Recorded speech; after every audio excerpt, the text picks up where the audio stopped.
नमस्कार दोस्तों, स्वागत है आपका स्टडी फॉर सिविल सर्विसेज में। वीडियो को पूरा देखिए। कोई भी आपका फीडबैक है, कोई सजेशन है, तुरंत वीडियो में कमेंट करके जरूर बताइए। अच्छा लगे तो वीडियो लाइक जरूर कर लीजिए और ऐसे वीडियो लगातार फ्री में पाने के लिए चैनल को तुरंत सब्सक्राइब कर लीजिए और बेल आइकन को जरूर टैप कर लीजिए ताकि आगे भी सारे वीडियो आपको मिलते रहे। यूट्यूब में फॉलो करते हैं तो प्लीज ये वाला फ्री टेलीग्राम चैनल जरूर ज्वाइन कर लीजिएगा। सारे नोटिफिकेशन, सारे अपडेट यहीं पे आते हैं, ध्यान रखिएगा। स्टडी फॉर सिविल सर्विसेज का कोई भी पेड ग्रुप अगर आपको ज्वाइन करना है तो सिर्फ 856480969606097523864455 यही नंबर है हमारे, सिर्फ जहां पे कॉल या व्हाट्सएप कर सकते हैं।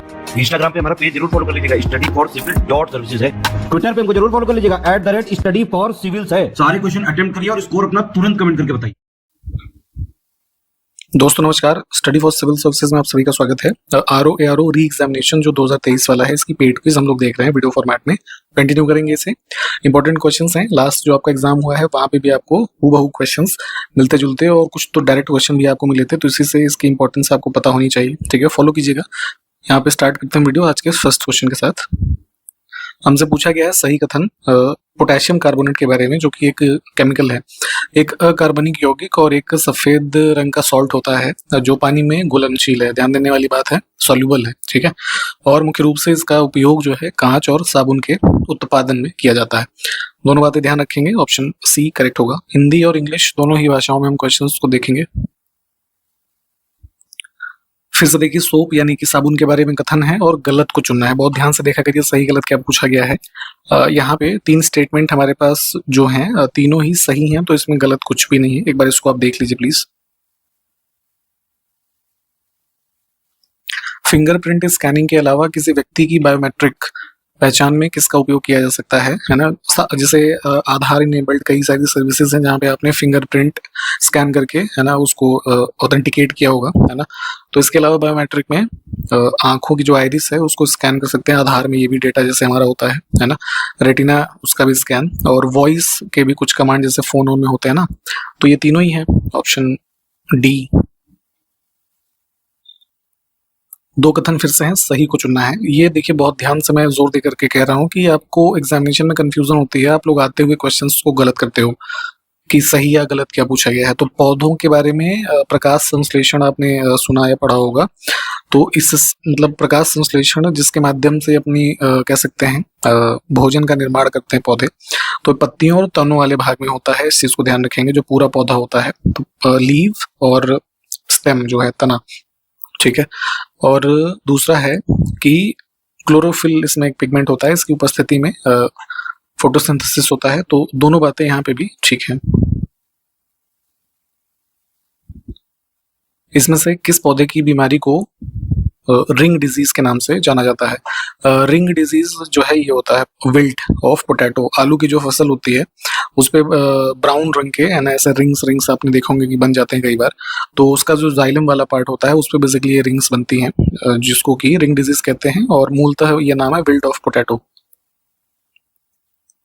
नेक्स्ट है, बैगन का आनुवंशिक रूप से इंजीनियर रूप, यानी कि जो बैगन की फसल होती है उसको लैब में है ना काइंड ऑफ उसके जो जीन वगैरह होते हैं उसमें रूपांतरण किया जाता है।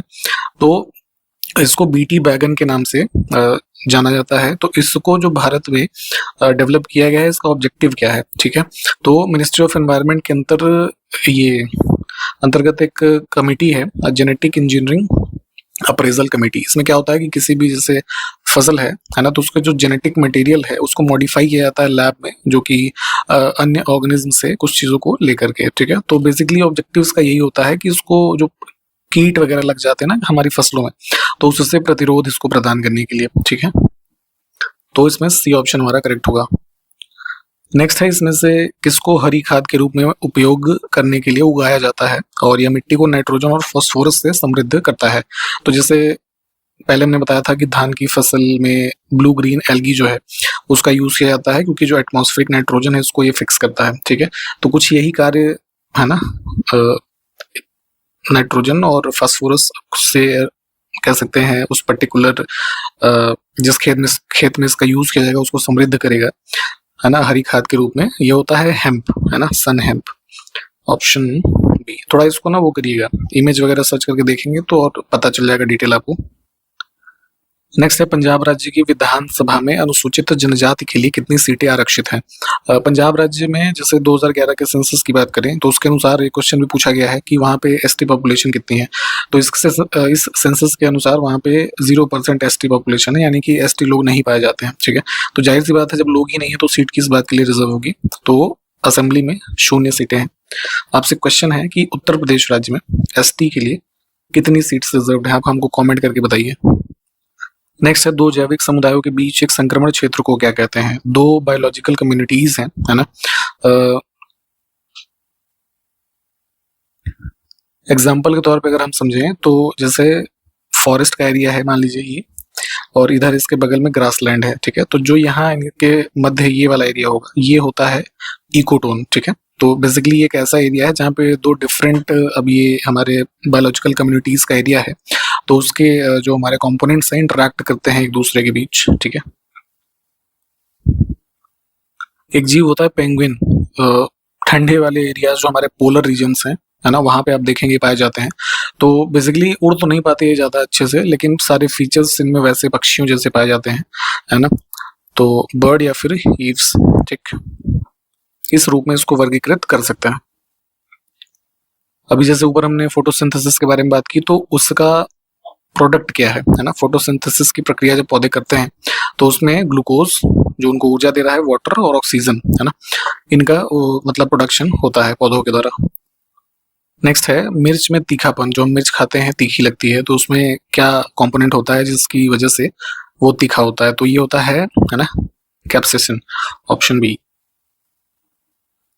नेक्स्ट है, एक्राइन ग्रंथियों का प्राथमिक कार्य हमको बताना है। एक्राइन ग्लैंड बेसिकली बॉडी में कह सकते हैं टेम्परेचर जो है ना हमारे बॉडी का उसको रेगुलेट करते हैं। ठीक, तो इसी टेम्परेचर के रेगुलेशन का एक जो प्रोसेस है उसको टर्म कई बार एग्जाम में पूछा जाता है, वो होता है थर्मो रेगुलेशन। ठीक है, और इसी टेम्परेचर रेगुलेशन के माध्यम में जैसे अब देखिए गर्मियों के मौसम आ रहे हैं ना, तो बॉडी में जो पसीना उत्पन्न होता है ना, क्योंकि इंटरनल बॉडी में टेम्परेचर ज्यादा है, तो इसी प्रोसेस के माध्यम से जो एक्सेस टेम्परेचर हो रहा है वो पसीने के रूप में बाहर आपके निकलता है। ठीक है, जिससे बॉडी का हमारा टेम्परेचर बैलेंस मेंटेन होता है। ठीक, तो ग्लैंड का नाम ध्यान रखेंगे जो रिस्पॉन्सिबल है इस चीज के लिए, एक्राइन। नेक्स्ट है, दिल्ली में लाल किले का निर्माण किसके संरक्षण में किया गया था। रेड फोर्ट दिल्ली में भी है ना, और ये जो है शाहजहां के टाइम पीरियड में देखेंगे पैटर्नेज में स्टार्ट हुआ अराउंड 1639। ठीक है, कैपिटल जब शिफ्ट हुई थी। तो ऑप्शन सी। एक मॉन्यूमेंट है पंचमहल, इसमें से किस किले के अंदर स्थित है। तो फतेहपुर सीकरी जो आगरा में है ना, यहाँ पे स्थित है। दो प्रमुख पुस्तकें मध्यकाल की, उसके संबंध में सही युग में देखना है। तारीख ए अल्फी, ये पुस्तक मुल्ला दाऊद के द्वारा लिखी गई थी अकबर के टाइम पीरियड में। ठीक है, तो ये ठीक है। दूसरा है नुस्खा ए दिल कुशा, है ना, ये पुस्तक जो है औरंगजेब के टाइम पीरियड में लिखी गई थी भीमसेन बुरहानपुरी के द्वारा, है ना।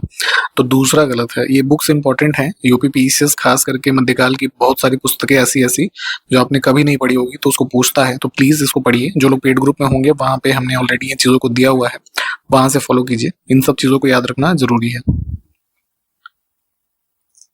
हमने पहले भी डिस्कस किया है विभिन्न परंपराओं के जो सूफी संत वगैरह हुए, है ना, तो उसी के संबंध में क्वेश्चन है कि विभिन्न परंपराओं के सूफियों के जीवन वृत्त इसमें से किस ग्रंथ में संकलित है। तो आपका जो है ये सफीनतुल औलिया, ऑप्शन फर्स्ट करेक्ट हो जाएगा। इसके अलावा एक जहांगीर के टाइम पीरियड की प्रमुख पुस्तक है जो पूछी जाती है, उसका नाम था अखबार उल अखयार। ठीक, नेक्स्ट है तारीख रशीदी, मध्य एशिया के मुगलों और तुर्कों का एक महत्वपूर्ण और मूल्यवान इतिहास बताता है, किसके द्वारा लिखा गया था। तो बाबर के टाइम पीरियड का और उस समय के जो तुर्किश इन्वेजन्स थे, है ना, इनके बारे में इंफॉर्मेशन जो है तारीख ए रशीदी में जो है लिखी गई।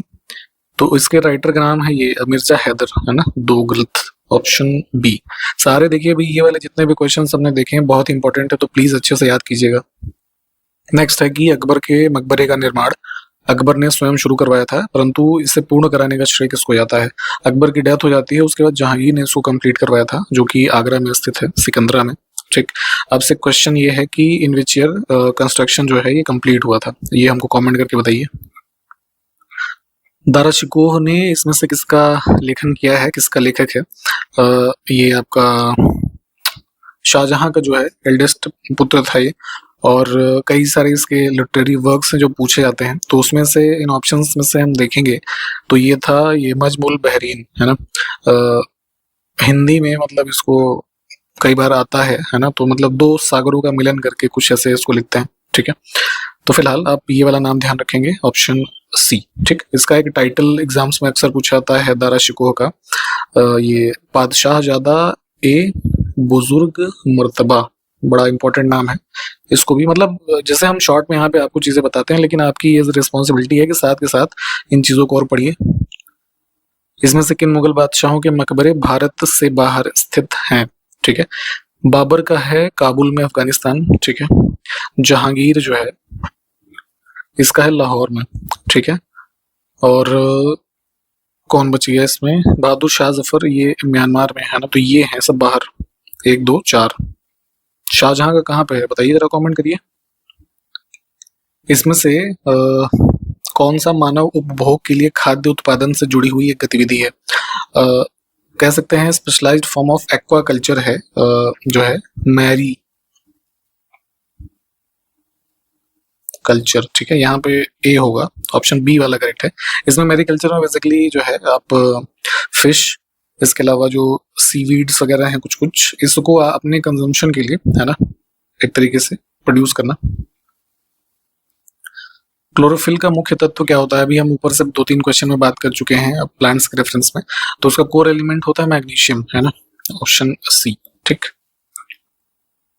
नेक्स्ट है ह्यूमन ब्लड रेड क्यों होता है, ठीक है। तो आरबीसीज जो है ना, इसमें प्रेजेंस ऑफ हीमोग्लोबिन। नेक्स्ट है पेरोक्सी एसिटाइल नाइट्रेट, पैन, इसको शॉर्ट फॉर्म में, जो पॉल्यूटेंट है एटमॉस्फेरिक, आंखों में जलन पैदा करता है, और किसका ये प्रोडक्ट है, किसके द्वारा उत्पन्न होता है? तो एटमॉस्फेरिक फोटोकेमिकल स्मॉग जो फॉर्म होता है ना, इसकी वजह से ये जो है बनता है, और ये आंखों में जलन करता है।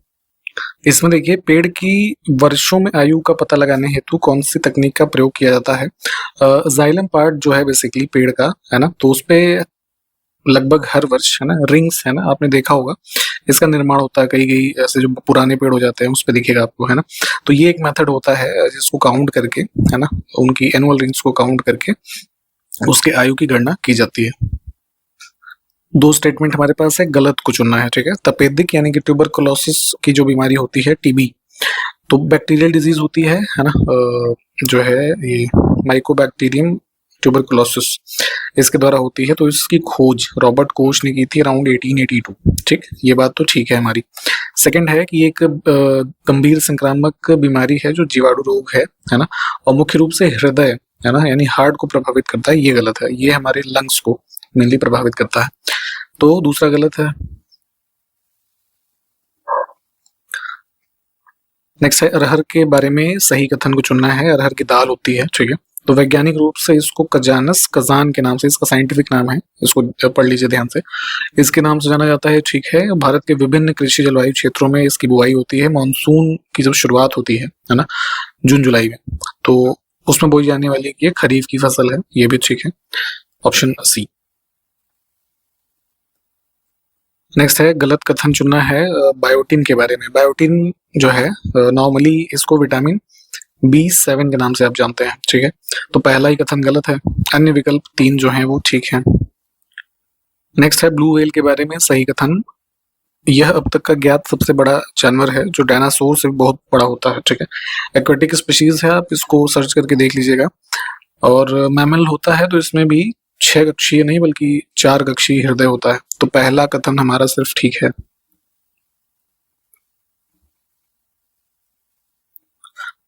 लोकसभा के अध्यक्ष यानी लोकसभा के स्पीकर जो हैं उनके बारे में कौन सा कथन इसमें से सही है? फर्स्ट स्टेटमेंट है कि लोकसभा का अध्यक्ष राष्ट्रपति को संबोधित अपने त्यागपत्र के द्वारा अपना पद त्याग सकता है। तो स्पीकर जो है, अगर इनको रिजाइन करना है अपने उस पद से, तो लोकसभा में जो है स्पीकर और जो है दूसरे डेप्यूटी स्पीकर जो होते हैं, ठीक है। तो इनका ये क्रम होता है कि स्पीकर जो है रिजाइन करना है तो डिप्टी स्पीकर को देगा, और डिप्टी स्पीकर को रिजाइन करना है तो स्पीकर को अपना रिजिग्नेशन देगा, है ना। तो ये क्रम होता है, तो इसलिए पहला कथन गलत हो गया। नेक्स्ट है लोकसभा के उपस्थित और मत देने वाले सदस्यों के 2/3 बहुमत से पारित संकल्प के द्वारा ही स्पीकर को, यानी कि जो लोकसभा के स्पीकर की हम बात कर रहे हैं यहाँ पे, उनको अपने पद से हटाया जा सकता है। तो ये गलत है। उस हाउस में पर्टिकुलर किसी दिन जो संख्या मौजूद है ना, तो उसकी इफेक्टिव मेजोरिटी, यानी कि जो मेंबर्स प्रेजेंट है ना, उसकी इफेक्टिव मेजोरिटी से अगर कोई रेजोल्यूशन पास होता है तो उससे ये मतलब रिमूव किया जा सकते हैं अपने पद से। 2/3 जरूरी नहीं है। तो दोनों कथन इसमें गलत हैं। संविधान के संदर्भ में सही कथन फिर से देखना है। 2 स्टेटमेंट हमारे पास यहाँ पे हैं। पहला है, किसी राज्य के क्षेत्र, सीमा या नाम में परिवर्तन हेतु विधेयक संसद में राष्ट्रपति की सिफारिश के बिना प्रस्तुत नहीं किया जा सकता। ये कथन ठीक है। इनका मतलब पूर्व में जो है उनको ऐसा इसके बारे में रेफर किया जाएगा, उनकी सहमति के साथ ही ऐसा जो है बिल इंट्रोड्यूस किया सकता है पार्लियामेंट में। जो हमारा संविधान का पार्ट 1 है, यूनियन एंड इट्स टेरिटरी, उसमें आर्टिकल 1 से 4 के मध्य है, इसके प्रावधानों के तहत ये होता है। ठीक है, तो पहला कथन हमारा ठीक है। नेक्स्ट है, ऐसा कोई विधेयक जो कि सीमाओं में या नाम में, क्षेत्र में परिवर्तन कर रहा है, तो संसद में प्रस्तुत किए जाने से पहले जैसे वो राष्ट्रपति के पास उनकी सहमति के लिए गया, वैसे ही उस जिस राज्य से वो संबंधित है उस राज्य विधानमंडल की सहमति उस पर आवश्यक है, ऐसा नहीं है। बिल इंट्रोड्यूस होता है, उसके बाद प्रेसिडेंट उसको रेफर करते हैं उस स्टेट लेजिस्लेचर के पास उनके ओपिनियन के लिए, लेकिन वो ओपिनियन को मानना या ना मानना इसके लिए पार्लियामेंट बाउंड नहीं है, वो उसको पास कर सकती है। ठीक है, तो सिर्फ पहला कथन हमारा ठीक है। इसमें कौन सा कथन सही नहीं है? इससे पहले आपको एक इन्फॉर्मेशन देना चाहेंगे। हमारे पेड ग्रुप्स जो हैं आपके आरओ एग्जामिनेशन के लिए या फिर आप किसी अन्य एग्जाम की भी तैयारी कर रहे हैं, उसके लिए पेड ग्रुप्स हमारे चल रहे हैं लगातार। आप इसमें एडमिशन ले सकते हैं। हमारे पास अभी 15% का फ्लैट डिस्काउंट चल रहा है हमारे सभी कोर्सेज पे, आप इसका लाभ ले सकते हैं। अभी भी आपके पास समय है, जुलाई लास्ट में आपका एग्जामिनेशन है, आप बिल्कुल तैयारी अपनी सुनिश्चित कर सकते हैं हमारे इन ग्रुप्स में जुड़ करके। आपके एग्जामिनेशन के ही ओरिएंटेड जो है ग्रुप्स डिजाइंड है, इसका लाभ लीजिए। फुल पेड ग्रुप्स, इसके अलावा पेड क्विज जो हम ये देख रहे हैं क्योंकि प्रैक्टिस बहुत जरूरी है, इसके अलावा टेस्ट सीरीज या फिर आपका हिंदी वाला पार्ट जो मुख्य परीक्षा में काफी इंपॉर्टेंट है, उसके भी डेडिकेटेड ग्रुप हैं। आप इन सब में जुड़ सकते हैं। हमारे पेड ग्रुप्स के जो कॉन्टैक्ट डिटेल है इस वीडियो का डिस्क्रिप्शन बॉक्स में दिए हैं। 3 मोबाइल नंबर है, उस पर कॉल या व्हाट्सएप के जरिए आपको इन्फॉर्मेशन मिल जाएगी और आप भी बहुत जो है नॉमिनल फी में इन ग्रुप्स में जुड़ करके इसका लाभ ले सकते हैं। ठीक, तो इस ऑफर का लाभ लीजिए 15% डिस्काउंट का। इस क्वेश्चन में जैसे पूछा गया है कौन सा कथन सही नहीं है, सुरेंद्र नाथ बनर्जी ने 1878 में नहीं 1876 में इंडियन एसोसिएशन की स्थापना की थी आनंद मोहन बोस के साथ। ठीक, अन्य 3 ऑप्शंस ठीक हैं, इसको भी पढ़ लीजिए।